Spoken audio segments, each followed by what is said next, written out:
बिन्नी, ये लो, ये मसाले और सब्जियां ले जाकर रसोई में रख दो। और ये चाउमीन, इसका क्या करना है? बाहर जानवरों को डाल दो, कम से कम उनके मुंह तो लगे। ये कहकर मायूस सोमेश हाथ मुंह धोने के लिए चला गया। फिर थोड़ी देर बाद, बिन्नी, लगता है अब कुछ और काम देखना पड़ेगा। ये चाउमीन का ठेला तो चल नहीं रहा, लगता है मेरे हाथों में वो स्वाद ही नहीं रहा। अजी ऐसा कुछ भी नहीं है, तुम्हारे हाथों की बनी चाउमीन का तो आज भी कोई तोड़ नहीं। असल मुसीबत तो वो बड़ी बड़ी दुकानें हैं जो तुम्हारे सारे ग्राहक छीन ले गयी। बात तो तुम्हारी सही है बिन्नी, देखते ही देखते कितने सारे होटल खुल गए इस इलाके में और मैं वहीं का वहीं रह गया। हमेशा डरता रहा कि अगर चाउमीन का दाम बढ़ाया तो कहीं ग्राहक न छूट जाए। और उन्हें देखो, आते ही आपसे 4 गुनी कीमत पर चाउमीन बेचने लगे। और फिर भी सब लोग वहीं जाते हैं, शायद वहाँ खाने के लिए और भी चीजें हैं इसीलिए। ना जी ना, असल बात तो ये है कि वहाँ आराम से बैठकर मोबाइल पर शोशा करने को जो मिल जाता है लोगों को। तो इस चीज का भी तो अपने पास कोई तोड़ नहीं, कहाँ से मुकाबला कर पाऊंगा मैं उन बड़े लोगों का। किसी समझदार आदमी ने कहा है, अगर दुश्मन से मुकाबला नहीं कर सकते तो उसे दोस्त बनाने में ही समझदारी है।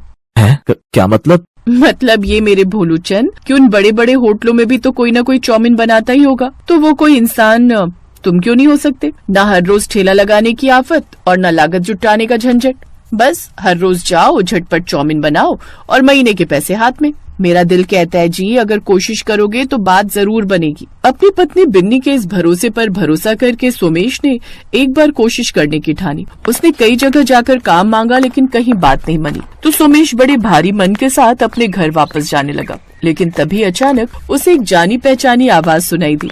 अरे सोमेश, ये तू ही है ना? कौन? ओए मैं दीपक, इतनी जल्दी भूल गया मुझे? हाँ, अरे दीपक मेरे यार, तुझे कैसे भूल सकता हूँ। हाँ, पहचानने में थोड़ा वक्त लग गया और लगता भी क्यों ना। जरा खुद को देख, बिल्कुल बदल गया यार तू तो। लेकिन तू नहीं बदला। गांव से तू और मैं साथ निकले थे, देख मैं कहां से कहां पहुंच गया और तू कहां रह गया यार। जहां तक मुझे याद है तूने तो अपना काम शुरू किया था ना।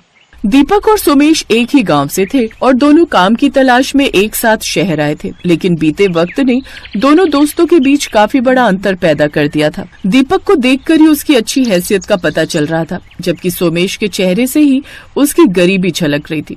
दोनों दोस्त काफी समय बाद मिले थे तो उनके बीच काफी देर बातें हुई और फिर देख भाई सोमेश, बिन्नी भाभी ने राय तो तुझे बिल्कुल ठीक दी है, पर तू सच बता, तुझे अगर मौका मिले तो तू कर तो पाएगा ना? हाँ भाई, मैं जान लगा दूंगा। और तूने तो मेरे हाथ की बनी चाउमीन खाई भी है पहले। चल फिर ठीक है, दिया तुझे मौका। वो जो सामने बड़ा सा होटल देख रहा है ना, the royal star, head chef हूँ मैं वहाँ का। है? क्या बात कर रहा है तू? इतने बड़े होटल में, वो भी हेड शेफ? पर ये कमाल हुआ कैसे मेरे भाई? इस होटल के मालिक की इकलौती बेटी तेरी भाभी है, तो बस आगे तू समझदार है। ओह, फिर तो तेरी वहाँ बहुत चलती होगी ना। अब सच सच बता मेरे भाई, मेरा काम तो हो जाएगा ना? कमाल करता है यार, तुझे हेड शेफ का मतलब समझ में नहीं आता क्या? जा कल से तू मेरा असिस्टेंट शेफ। और रही बात तनख्वाह की, तो महीने के 30,000। बोल, इतने में तो चल जाएगा ना तेरा काम? अरे मेरी माई, 30,000 में तो बहुत कुछ हो जाएगा। शुक्रिया मेरे दोस्त। यूँ तो दीपक और सोमेश की मुलाकात बस एक इत्तेफाक ही थी, लेकिन ये इत्तेफाक सोमेश की किस्मत बदल चुका था। दीपक का असिस्टेंट शेफ बनकर सोमेश की माली हालत तो सुधरी ही, साथ ही अब उसकी बनाई हुई चाउमीन लोगों की पहली पसंद बनने लगी। और फिर क्या सारे ऑर्डर्स में सिर्फ चाउमीन? ऐसे कैसे चलेगा? इतने बड़े होटल में हम क्या सिर्फ चाउमीन बेचने के लिए बैठे? जाओ कस्टमर से जाकर बोलो चाउमीन आउट ऑफ स्टॉक है, वो कुछ और ऑर्डर करे। बट सर, जितना कहा जाए उतना करो। भूल गए तुम्हें ऐसी बात की सैलरी मिलती है? जी सर। भले ही सोमेश को इतना बड़ा मौका देने वाला दीपक ही था, लेकिन सच ये था कि एक अच्छा दोस्त होने के बावजूद दीपक को सोमेश की वाहवाही बर्दाश्त नहीं हो रही थी। यार दीपक, तू मुझसे कुछ नाराज है क्या? तू जानता है कि मैं चाउमीन बनाने में अच्छा हूँ, लेकिन फिर भी तू मुझे मेरी ड्यूटी हर रोज मेन कोर्स में लगा रहा है। हाँ, तो सिर्फ चाउमीन बनाने के 30,000 खाता रहेगा क्या हर महीने? देख भाई, तेरी मेरी दोस्ती इस होटल के बाहर रख। इस किचन में घुसते ही मैं यहाँ का हेड शेफ हूँ और तू मेरा असिस्टेंट, और ये फर्क मुझसे बात करते समय भी याद रखना। क्या समझा? जी सर।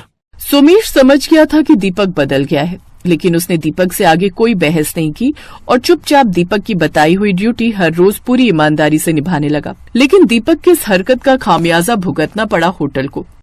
दीपक, मैं क्या सुन रहा हूँ? तुमने हमारे मेन्यू से हमारी बेस्ट सेलिंग डिश ही हटा दी। जी डैडी जी, वो मैंने इसीलिए किया था कि हमारी बाकी डिशेस भी कस्टमर्स टेस्ट कर सके और उनकी सेल भी बढ़े। तुम नाकारा हो, ये तो मैं पहले दिन से जानता था, लेकिन तुम इतने बड़े बेवकूफ भी हो ये अब समझ में आया। सच में मेरी बेटी ने तुमसे शादी करके वो गलती की है जिसका खामियाजा मैं भुगत रहा हूँ। फौरन बुलाओ उस लड़के को जो वो खास चाउमीन बनाता है। सोमेश को बुलाकर न सिर्फ उसकी सैलरी बढ़ा दी, बल्कि उसे उसी समय से सिर्फ और सिर्फ चाउमीन बनाने की जिम्मेदारी सौंप दी गई। और अब ये सब दीपक की बर्दाश्त से बाहर था। ये 2 कौड़ी का सोमेश फटीचर ठेले वाला आज मेरे बराबर पहुंचने की कोशिश कर रहा है। नहीं, ऐसा तो मैं नहीं होने दूंगा। धक्के मार कर निकालूंगा ऐसे होटल से बाहर। हाँ। दीपक जानता था कि कस्टमर्स के साथ साथ होटल के स्टाफ और यहाँ तक कि होटल के मालिक की नजर में भी सोमेश की एक खास पहचान बन चुकी थी, तो उसे नौकरी से सीधे सीधे तो नहीं निकाला जा सकता था। तो उसने अपने दिमाग के घोड़े दौड़ाए और फिर अगले दिन। अब ये क्या ड्रामा है? बुफे में क्यों देंगे हम अपनी बेस्ट सेलिंग डिश? सिर्फ एक दिन के लिए डैडी जी। हमारे होटल की 5th एनिवर्सरी पर ये हमारे कस्टमर्स के लिए खास गिफ्ट होगा हमारी तरफ से, और इस बात की पब्लिसिटी हम बहुत पहले ही कर देंगे ताकि उस दिन ज्यादा से ज्यादा लोग आकर हमारी चाउमीन को टेस्ट करें और आगे के लिए फिर हमारा कोई कंपटीशन ही ना बचे। पहली बार कुछ सही आइडिया लेकर आए हो। लगता है सोमेश की संगत का अच्छा असर हो रहा है तुम पर। ठीक है, बोल तो सोमेश को कि वो सारी तैयारी कर ले। उसकी बनाई चाउमीन हमारे बुफे की मेन डिश होगी। दीपक आधी चाल चल चुका था और बाकी का काम उसने तब किया जब सोमेश बुफे के लिए चाउमीन में जाने वाला अपना खास मसाला लगभग तैयार कर ही चुका था। सोमेश, यहाँ का सब हो गया? जी सर, ये मसाला, सॉसेस सब कुछ रेडी है, अब बस मेहमानों का इंतजार है। ठीक है, तो फिर तुम बाहर का सेटिंग अरेंजमेंट देख लो जाकर। वहाँ भी किसी जिम्मेदार इंसान की जरूरत है। और फिर सोमेश के वहाँ से जाते ही, ठेले वाले, इस होटल में ये तेरी आखिरी चाउमीन होगी। ये है ना तेरे खास मसाले जिसके दम पर तू इतना इतराता फिरता है। अब यही मसाले तुझे यहाँ से बाहर निकलवाएंगे। इसके बाद दीपक ने अपने हाथों से सोमेश के बनाए मसाले में ढेर सारा नमक और मिर्च पाउडर मिला दिया और फिर बुफे लगने के बाद, ओह माय गॉड, ये है आपकी बेस्ट सेलिंग डिश। ये तो सॉरी मैडम, लगता है हमारे शेफ से बहुत बड़ी गलती हो गई। इसमें मिर्च और नमक बहुत ज्यादा है ना। ओफो, hey Somesh, come here now. जी सर, ये क्या बनाया तुमने? हमारे कस्टमर का मुंह ही जल गया। तुम्हारी ये बकवास चाउमीन खाकर तुम आज के दिन ऐसी गलती कैसे कर सकते हो? बाय द वे, कर भी सकते हो। इससे पहले कभी किसी ढंग की किचन में काम किया होता तब तो कुछ सीख पाते। रोड किनारे ठेला लगाते थे ना चाउमीन का, 10 रुपए में पेट भर चाउमीन। हाँ, तुम कभी इस होटल में काम करने के लायक ही नहीं थे। किसी अच्छे शेफ की रेसिपी लिया तुमने, बट अब तुम्हारी असलियत आई गई सबके सामने। हे गार्ड्स, धक्का मारकर निकालो इसे बाहर। आज का पूरा इवेंट ही खराब कर दिया इसने। रुकिए, ये आप क्या कर रहे हैं? पहले मेरी पूरी बात तो सुन लीजिए। मैं बोल रही थी कि चाउमीन औसम है, सही तीखा और बिल्कुल सही नमकीन, सब कुछ एकदम बैलेंस है। सच में इससे टेस्टी चाउमीन मैंने आज तक नहीं खाई। क्या वो बरखुदार चौंक गए ना? तुम्हें क्या लगा मेरे दामाद बन गए तो यहाँ जो चाहे करोगे? किचन में तुमसे छिपा कर एक सीसीटीवी कैमरा मैंने इंस्टॉल करवाया, और फिर आगे क्या हुआ होगा इतना तो तुम समझ ही गए होंगे। डैडी जी, सॉरी डैडी जी, मुझसे बहुत बड़ी गलती हो गई। मैं आगे से तुम और कुछ गलत नहीं कर पाओगे, क्योंकि वो सब करने के लिए तुम यहाँ रहोगे ही नहीं। मैं अभी के अभी तुम्हें फायर करता हूँ। और रही बात सोमेश तुम्हारी, तो तुम आज से इस होटल के नए हेड शेफ होगे। आज से तुम्हारी सिग्नेचर डिश इस होटल की पहचान होगी, ठेले की चाउमीन। यस, जहाँ से इस खास डिश की शुरुआत हुई, अब से इसका नाम भी वही होगा। सोमेश को उसकी मेहनत का और दीपक को उसकी करनी का फल मिल चुका था। सोमेश के ठेले की चाउमीन के चर्चे अब दूर दूर तक थे और उसका रुतबा हर बीतते दिन के साथ बढ़ रहा था।